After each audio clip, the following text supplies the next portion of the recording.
Good morning. Let me sit up so I can sound right. Good morning. So this is what's today? Dang, what's today? Oh, that's crazy. What's today? Uh is it the 28th? No, no. Friday was the 24th. It's the 26th. Okay. Wait. Yeah, that's right. Friday was the 24th. My baby just graduated from 5th grade on Friday the 24th. So that's how I remember. Okay. So it is Sunday, May 26th. And Friday, May 24th, after my daughter's graduation, I went to go get my new vehicle. I guess it's like a crossover. Um, I got the Chevy Trax 2025 model. So it's really nice. It's about I would say the best price point um, truck or crossover truck on the market right now. Um, it really is at even a more souped up version of it, with sunroof and all of that, which was what I got. It's still well under 30,000, so it's really cheap. Their lowest level model of it is about 21, 22 MSRP. So it's really, really cheap. Hard to find because they going like hotcakes. And it's not a lot of real Chevy dealerships out here. I don't do buy here, pay here, or the dealerships that just look like some hole in the wall shit. Cause I ain't got time. But it's only like two major dealers in this area. So um, I did some shopping, I did some research, and I wanted to make this video because I know that for a person like myself that teaches business and teaches about personal finance and like not only of course on here but in a classroom and if there were some things that I wasn't even aware of, I know that it's some things that the general population is not aware of. So just thought I would do my good deed of giving some free game on this subject in particular today. Now I already got a video um, way down there from back when I would have first started my channel that was about bringing your own financing and what banks do or whatever. So I'll recap that a little bit. So of course you want to make sure that you bring your own financing. Um, Now I'm not gonna go too deep into it, but basically bring your own financing number one, because if you have your bank or your credit union or wherever that you went and got your money from finance you already, that's normally they only did one pull on your credit.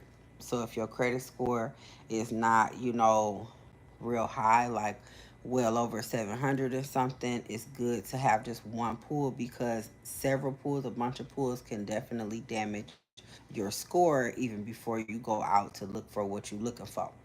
Okay. Or if you able to get what you're looking for, the aftermath of it is gonna be okay. Now I got to get the score back up because all these different places have looked at my score. Each time that they look at your score, let's say it busted down, 5 points. Okay, cool. That's cool if it's one entity, but if it's 5 to 10 banks, which is normally what a car dealership is going to run your shit through, think 10 times 5. Okay, now your score has went down a whole 50 points. So if you wasn't at a 700 or close to it, let's say you was at a 680, them inquiries could bust you down to 620, 630, something like, and you don't want to be there. So that's one reason why it's good to bring your own financing. Another thing is you bring your own financing because let's say you don't really care about them points. Let's say your credit is so good to where, like my situation, my credit was pretty good, well over 700. Um, and So a couple dings wouldn't be a big deal, but you want to be able to have some sort of bargaining chip. You have nothing to bargain with if you didn't bring your own finance, unless you brought cash or something like that. But that's a different story. If you can pay cash for the car, do you pay cash?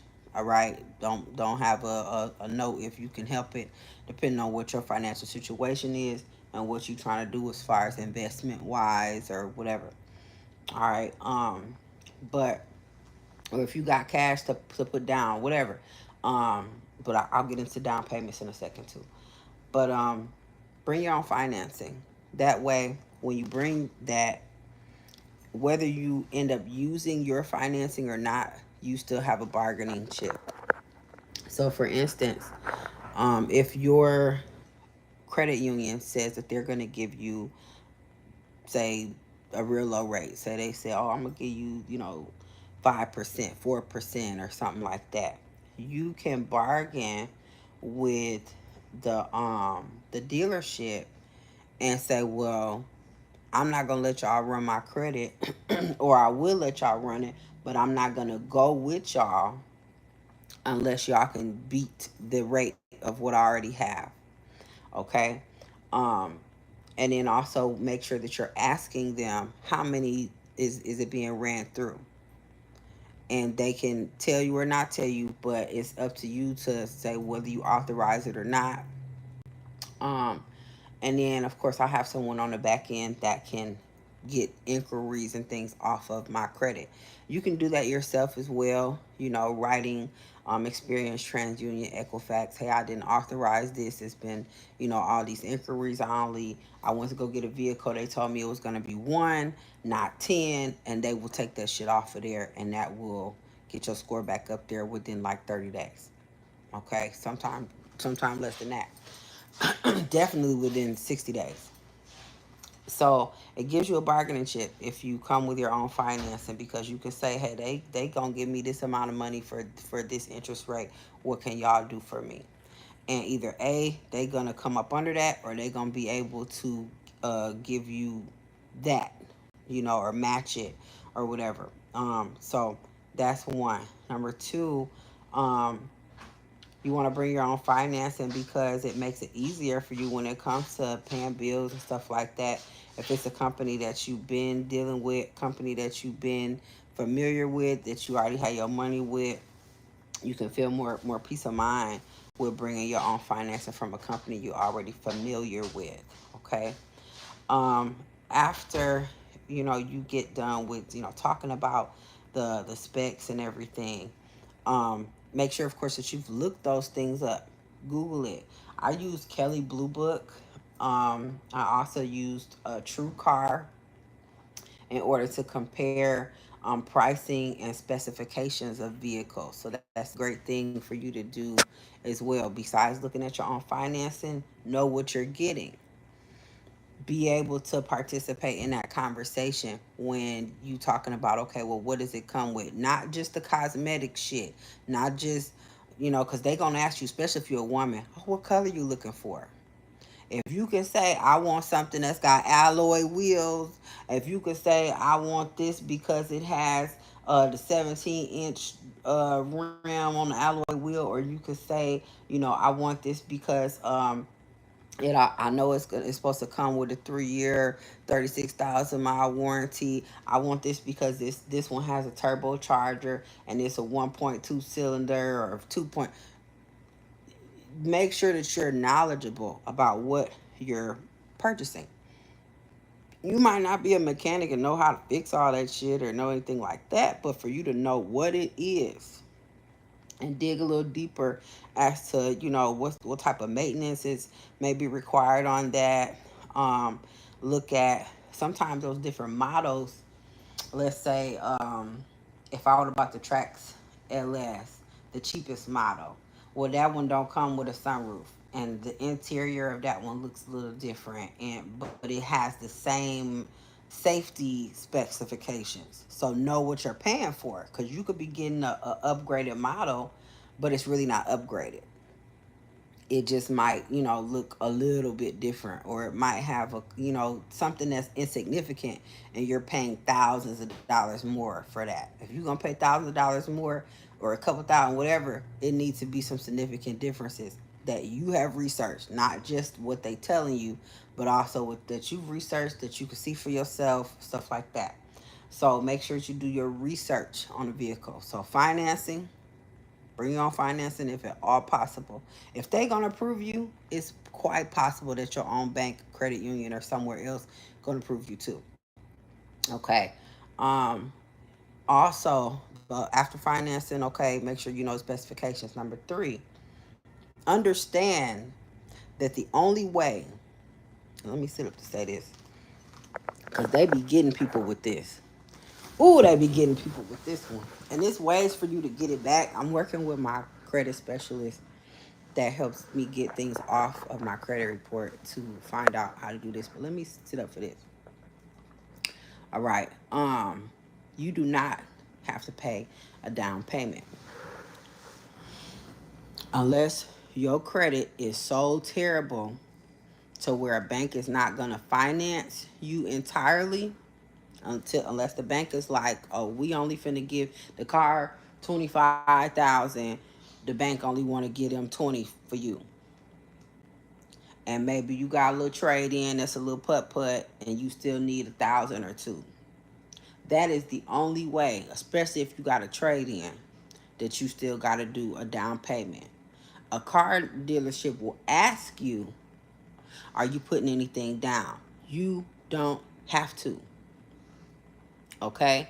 The down payment really doesn't take that much off of the loan. Like unless you got a payment to where, the car 25,000 and you got 15,000 to put on it to bust it down to, cool. You got something huge it's gonna really take. But if you got 500, 1,000, 2,000, it's not doing what you think it's doing.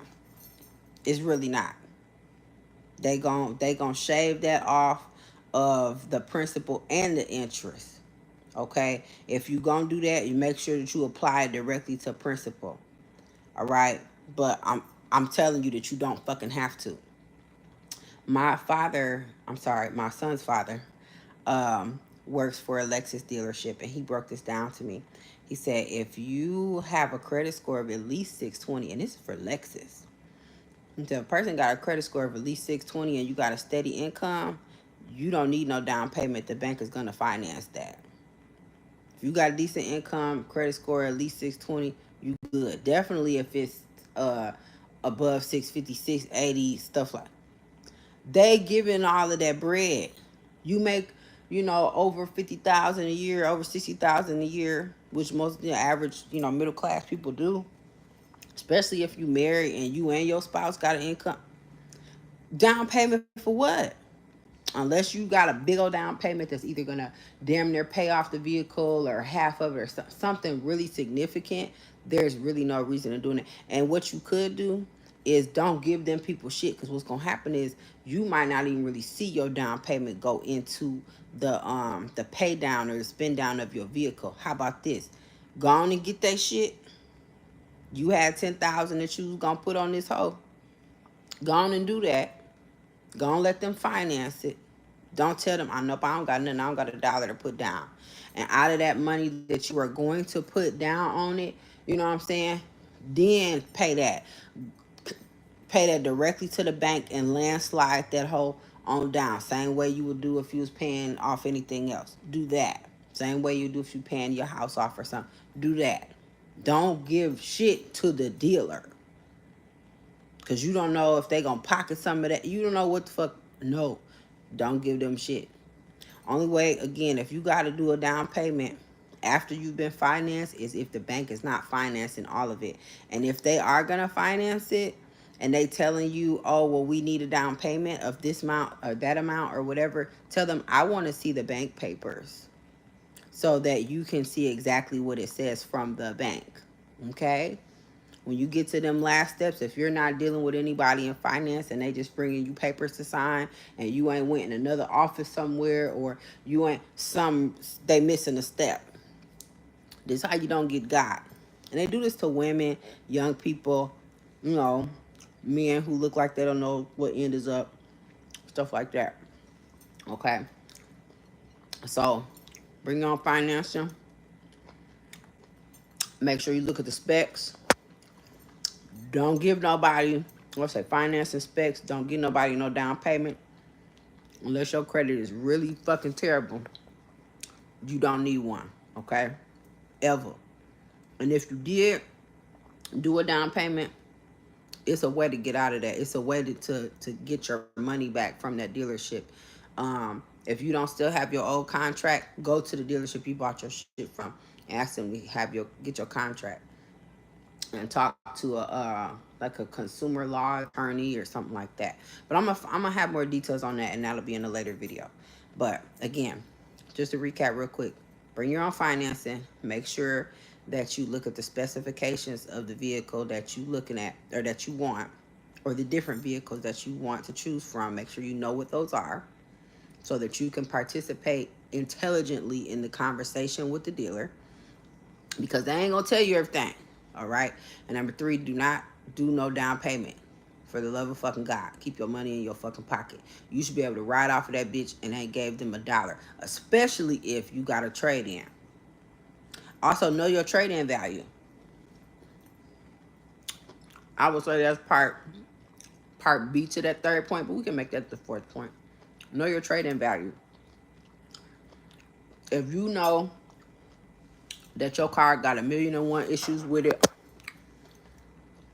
it's old, it's got over 200,000 miles on it, however many miles, you know it's probably not worth that much. But look it up anyway, just to be sure.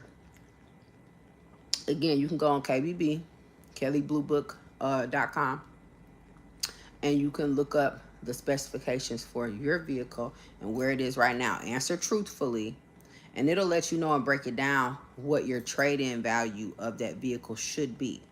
It'll give you like a range. Okay, you're gonna put in the make, model, the condition, whatever bells and whistles that you got going on. You know, is it what the color is, the model is, if is it a SEL or LS or whatever that it is. Okay, and then it's going to give you what the trade-in value is, the range of that.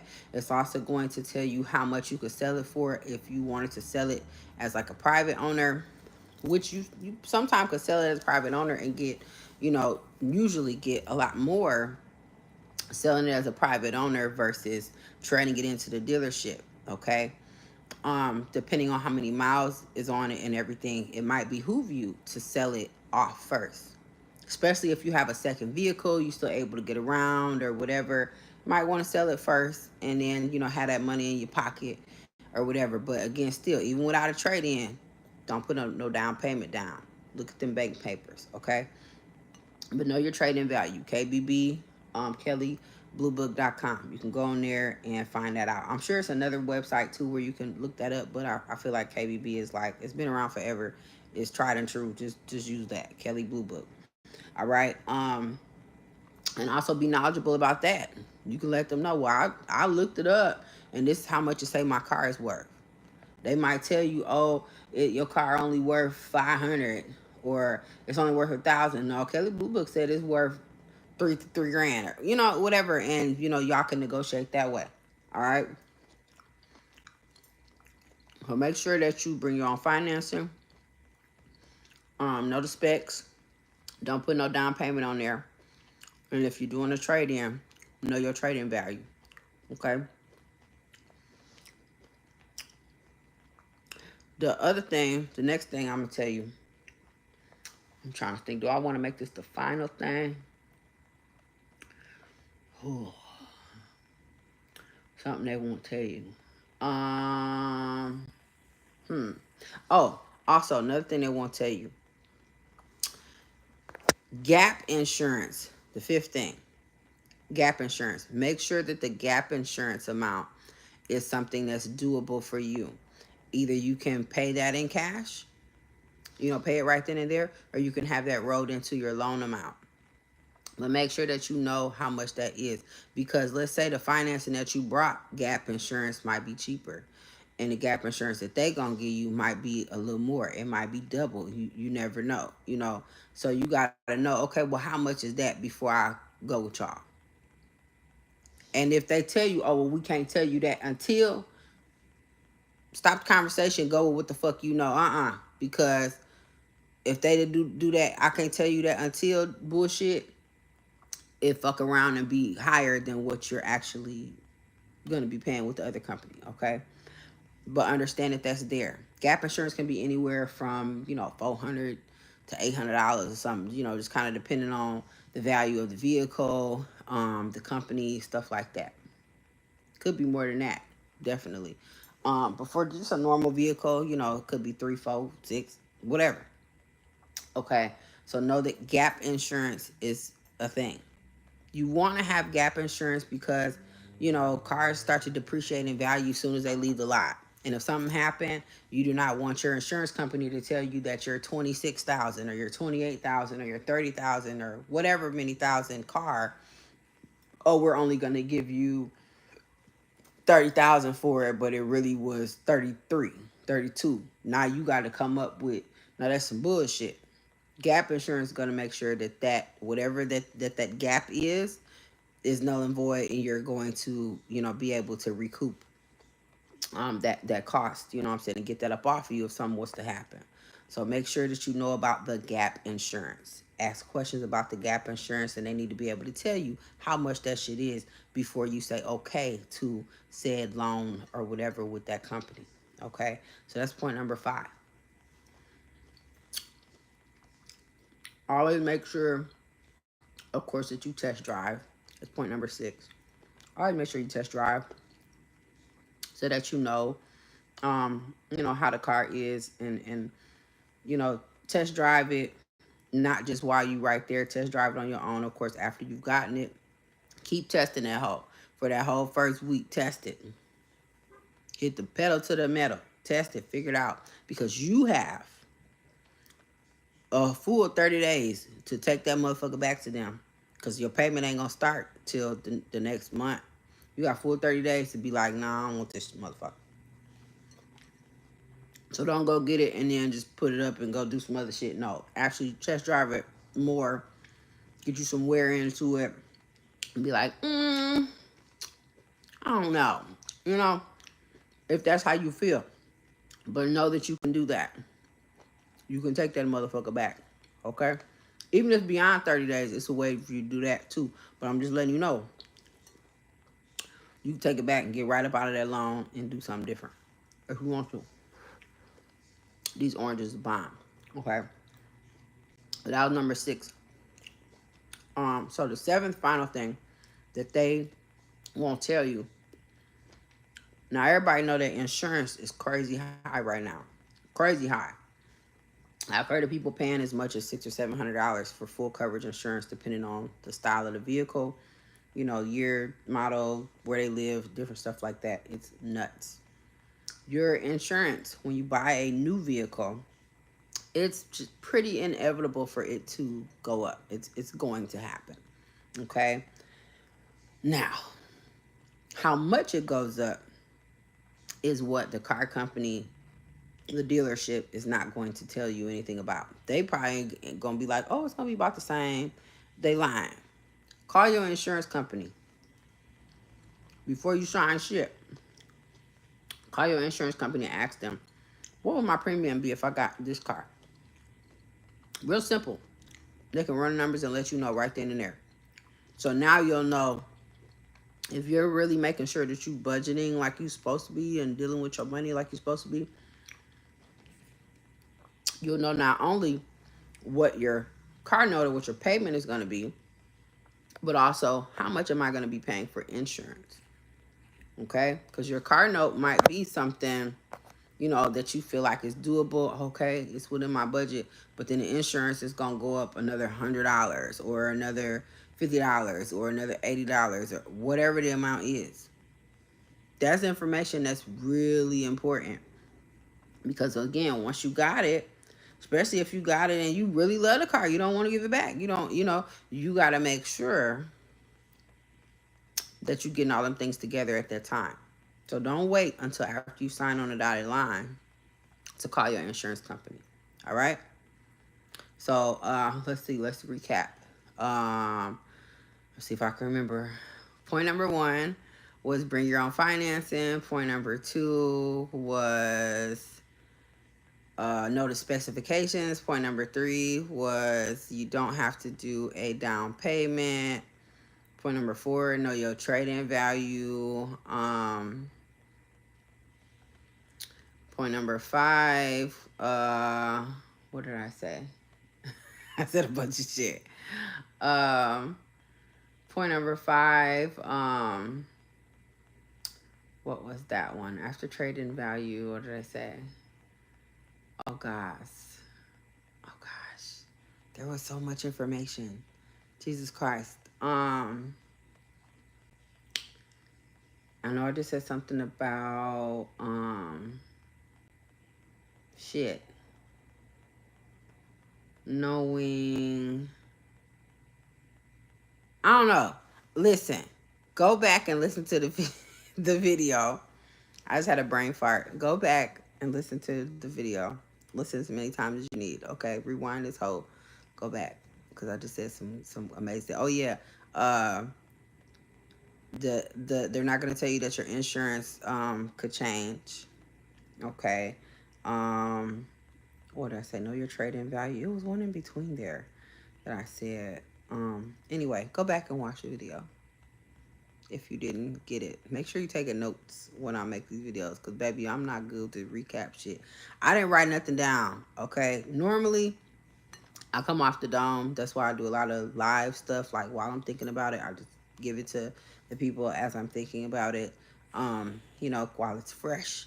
Sometimes I write things down and then I, do my little mini class for y'all. But this time I did not. Okay. I'm gonna write these things down. I do have a ebook on how to have a good credit and keep good credit, which is a really simple, straight to the point read that I'll release in a minute here. But right now, I'm gonna make sure that I put this into something as well, with real step by step, real simple instructions, because this is something that everybody just doesn't know. It does not know. What did I say? It was something else. What was number 6? Anyway, go back and watch the video. Y'all have a wonderful, beautiful, blessed day. This has been Free Game. Toodles.